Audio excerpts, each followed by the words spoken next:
so happy that Kirill Gerstein did not listen to that recording this afternoon when he gave a wonderful masterclass. He took everyone apart, and he would have done that to me.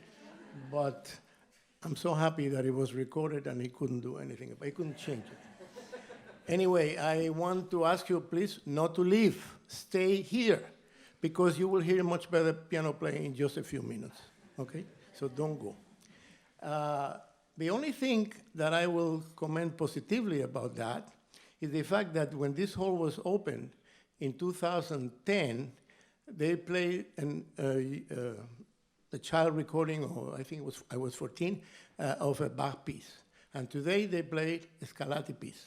So now I recognize that I had, at that time, some talent for musicology.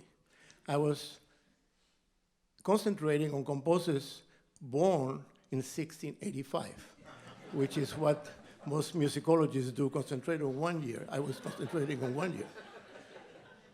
So, I want to first greet Lorraine Gallard, who is the chair of the Board of Trustees of Manhattan School of Music, and the other members of the board who might be here. I really appreciate your presence, and I'm honored by it. Thank you. I want to mention also that our new executive vice president and provost, Dr. Joyce Griggs, is here also tonight. She has been making a tremendous positive impact on Manhattan School of Music, and we welcome her presence, and I am honored by it. Now, I want to mention, later on I'll mention the production team. I want to also thank and welcome Dr. James Gandre, our president, whom I will refer to as Jim from now on. He wants us to call him that way. And members of the administration, Amy Anderson, Dean of Admissions, and others. I want to mention the colleagues who might be here, the piano colleagues especially who are here, the friends and students. I welcome you all. Thank you. Now, in 2010, this hall was opened. And at that time, I had so much to tell all of you that I decided to write it all down. And there were so many things. And the speech went on and on and on. So it turns out that today, I have even more things that I have to tell you. But I decided the best way to make my speech much shorter is not to use this yellow card. I do have it here, but only for the names of the members of the administration who cooperated with me. But everything else, I'm relying on my memory. And those of you who were here in 2010 will soon find out that my memory doesn't work so well. My speech will be much shorter. So at that time, I was so happy with this hall. I thought it made a real contribution to the life of this school. I envisioned it as a recital hall that would be busy in the evenings. But because of the movable chairs, it was a flexible hall, and it has been used for lectures, for rehearsals, for chamber music, for all kinds of activities. So that makes me very happy. The only thing I was unhappy with was this beautiful Steinway piano, which was too large for that hall. And the sound was never good. It was a lot of reverberation, a lot of echo, very difficult to control. But I wanted the students who perform in a recital here to play on a concert grand, because that's the kind of piano that those who make a career will have to play. So I decided to not fit the piano to the hall, but fit the hall to the piano. So in accordance with the 100th anniversary of the school, I decided to enlarge it. And that was not an easy task, because I had to ask Jim to give me permission to move people from an office next door, the opera. Can you imagine these singers, how upset they were? They had to move to another room, and then we were able to tour that wall, and now the back part of this hall was the offices for the opera department. But what I feel very frustrated is that here we have 11 wonderful students who bring me such nostalgia and so many wonderful memories. And there were another 12, some of them repeated, that played in the opening concert in 2010. And now I'm faced with the fact that I had the opportunity and the privilege to work with so many more students who are wonderful and that deserve the privilege of sharing their artistry with you. But how can I have a concert for 3 hours or 4 hours? So I decided the only solution is to have more reopening concerts and keep enlarging the hall. If I try to enlarge the hall, you can see that I cannot do it this way, I have to go that way. That's the only way. And the next re-enlargement will involve another office. So I have to deal with Jim again, and he'll probably say no first before I convince him to say yes. And then if I want to continue, I will have a problem. I go into the next building. And then you have seen that there are 5 steps difference between this building and the other building. So I don't know if there are stools that are high enough for people to sit and watch the proceedings here, and maybe have to climb on them with a little stool on the side. But that would be the only solution.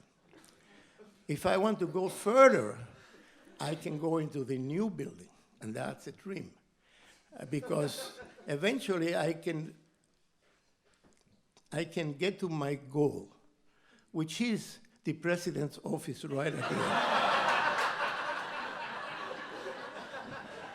end. And I know that at the end, with the new, the first name I forgot, Karpati is the second name. The first name, can anybody remind me? Najdorf Karpati Hall. That will be the grandest hall in this building. There's a renovation going on for about $15 million.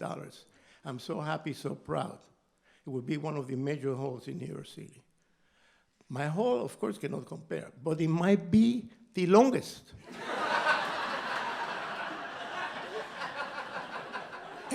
Encompassing 3 buildings. And that's a feat. Now, I think it's, just 1 second. Okay, well, all of this, of course, is wishful thinking. As you know, I'm dreaming. I'm old enough to have 1 opening and 1 reopening, and that's it.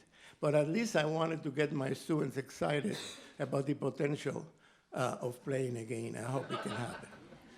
The doctors will have to take care of that. Now, I want to thank again Mr. and Mrs. Miller, who provided again their beautiful hall in the new building, the Miller Recital Hall, Mr. and Mrs. Miller Recital Hall, for the overflow audience that is watching these proceedings from there. I want to thank now, very important, the team that contributed to the success of this event. First, I want to mention Nolan Robertson, who is not here with us anymore. He's the former Dean of Performance Operations at Manhattan, an MSM alumnus, and he was Director of Artistic Projects. No, he's now Director of Artistic Projects at Carnegie Hall. So many of you ask the question, how do you get to Carnegie Hall? Well, you know what? Be an administrator at Manhattan School of Music. I want to thank Susan Madden, Vice President of Advancement. I want to, well, I cannot describe the work that each of them did and the endurance they had to deal with me. Then I want to thank Jeff Breithoft, Vice President for Media and Communications. I want to thank Eri Hulihan, I might not pronounce her name correctly, Director of, I only call her Erin, Director of Design, Mark Day, Stewardship and Special Events Manager, and Christian Orto, Dean of Distant Learning and Recording Arts, and Alexa Smith, Chief of Staff. Those were the principal ones. There were others. Now, they heard my intentions to enlarge the hall. And they already told me, after working with me all summer in this project, they will not be available, that's for sure. I don't blame them. The only one who is here again, who was here 8 years ago and is here again today, is Christian Orto.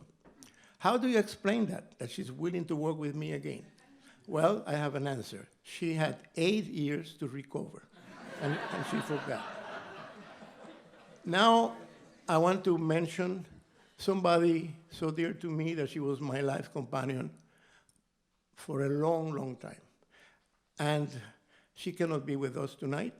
Sara Higuera Pereda, also Cuban like me, because I have bad memory. My speech will be much shorter, but her memory is worse. I'm sorry about that. Next, I want to mention somebody very special, Alberto Valdez Escarra. So who is he?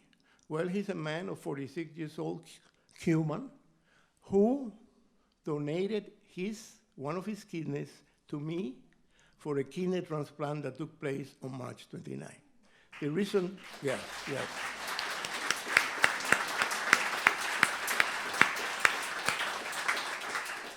The reason that I can dream about all these things are because of him.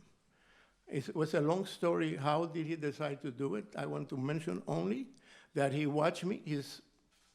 He knows me. We are some friends. He drove me sometimes. But we are not deep friends. We are not relatives. He did it because he saw me on stage in Havana during 5 years, directing my festivals, my pupils performing, my speeches, and he thought I was making a great cultural contribution to Cuba. So his education made him decide that his kidney was worth investing in me for the benefit of the culture of his country. And that is very special. And then he got a visa to come here because I met the American ambassador at one of the concerts. So I was very lucky. By the way, he learned about my problems indirectly. I never asked anybody for a kidney. He just read an email that I sent somebody else. So for me, tonight is really a celebration of that event. And now I want to thank my wonderful former students. Each one of them has really achieved artistic levels. And I want to introduce them to you and ask them to stand up for an applause before they play. And I am leaving and let the music speak. Thank you very much.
forgot to mention an important thing.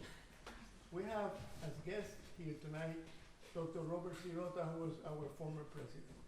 And he was the one who inspired me to do the first hall. And now we have Dr. Gandre, who inspired me to do the enlargement. As you know, Dr. Sirota and Dr. Gandre are different in size. So the younger one was on purpose to match.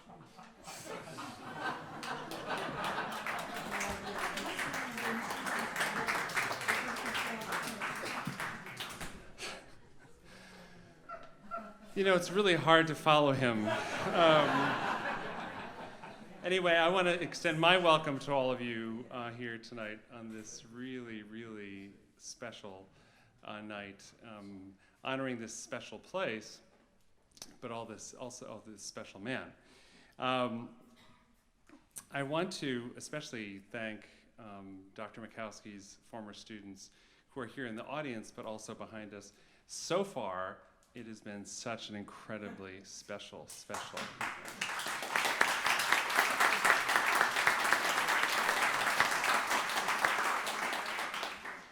I also want to say my own special welcome to the chair of our board, Lorraine Gillard, plus our former chair of the board, David Rahm, and another member of our board, Bill O'Connor. Thank you so much for being here. Tonight, Mayor de Blasio sent a letter, and I'm going to read part of it. Dear friends, it is a pleasure to join the Manhattan School of Music in welcoming everybody to its Solomon Gadlis Mikowsky Recital Hall reopening concert.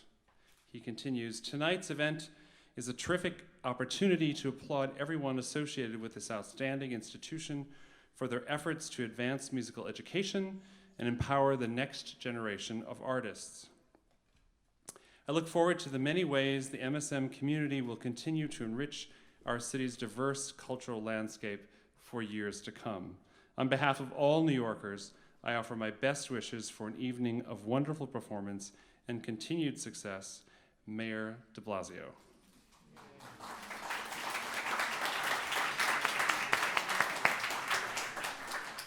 Now, Solomon joined the college faculty 44 years ago, and the pre-college faculty 49 years ago. Solomon is one of our most treasured professors. I could go on and on about his accomplishments, but of course you can read them all in his bio, and I will let you do that at your leisure. But I want to instead talk more personally for a few minutes. But first, a bit of history about this hall. So Solomon told you that it was President Sirota's vision to do this and my vision to enlarge it, and of course that is a complete lie.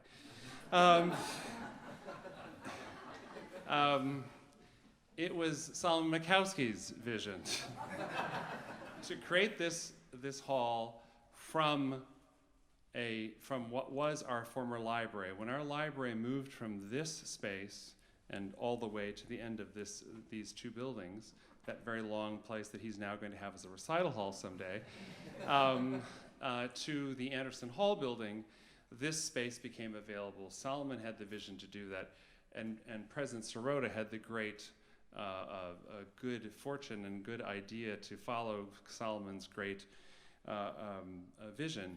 And when it came to a few years ago, and he came to me and he said, we need to take the opera office over, make it larger, etc., I followed his vision once again. I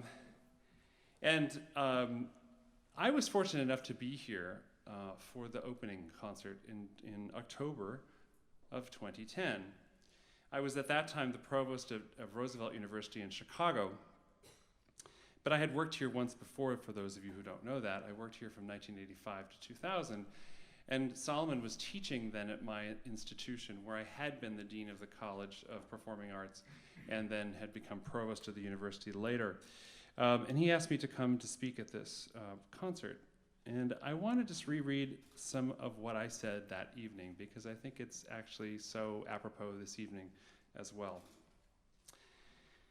I said, my admiration for Solomon Mikowsky started nearly 25 years ago. Now, of course, it's 33. And I respect him so much. As a teacher and mentor, Solomon is like few others. Some music professors are extraordinarily skilled at teaching technique. Others are wonderful artists who convey deep musical concepts. Others care deeply for and encourage their students daily. Solomon is one of the few who embodies all of these qualities and more into one nearly superhuman being. Dr. Mikowsky, you have taught hundreds and hundreds of students, some of who have succeeded at the highest levels of performance, which has been demonstrated here tonight, and of course is being demonstrated once again. You have served this school with great, great distinction, and now you are leaving a lasting gift, this legacy to MSM and its students. Solomon, I thank you for this generous gift. I thank you for inviting me to be here with you tonight and for being my colleague and my friend. And so tonight I say the same thing. Thank you, Solomon, so much for this incredibly generous gift of yours. You are actually one of the 20 largest donors to the institution in its history. I also, on a lighter note, I want to talk a little bit about the other side of Solomon Mikowsky, which he brought up this evening a bit himself. So you saw how he said Jim. Well, the other thing I talked about 8 years ago was when I hear my name being shouted down the hallway when I'm walking, Jim, Jim, I need to speak to you, Jim. And he brings out his little yellow note card that has scribblings on it that no one could decipher except him. And he will go through them one, and he turns it over and he looks to see if there's anything else he needs to say to me. And then when he's finished, he goes, okay, I'm done. And he just leaves and he walks away. So it shows you how I feel very important when that happens. But on a serious side, we are enormously fortunate to have Solomon as part of the MSM family. He is most importantly an inspired and dedicated and beloved teacher, as well as more recently a generous benefactor. So MSM is better because Solomon Mikowsky has been here for the last 49 years, and I am a better person for knowing him for the last 33. Finally, Solomon has graciously invited all of us to a reception which will be in the Peter J. Sharp President's Residence in Anderson Hall. There will be people there to guide you, outside to guide you to my home, and I hope you will all come and join us and raise a toast to Solomon Mikowsky. And now, on to the rest of our concert, and once again, let us all thank Solomon Mikowsky.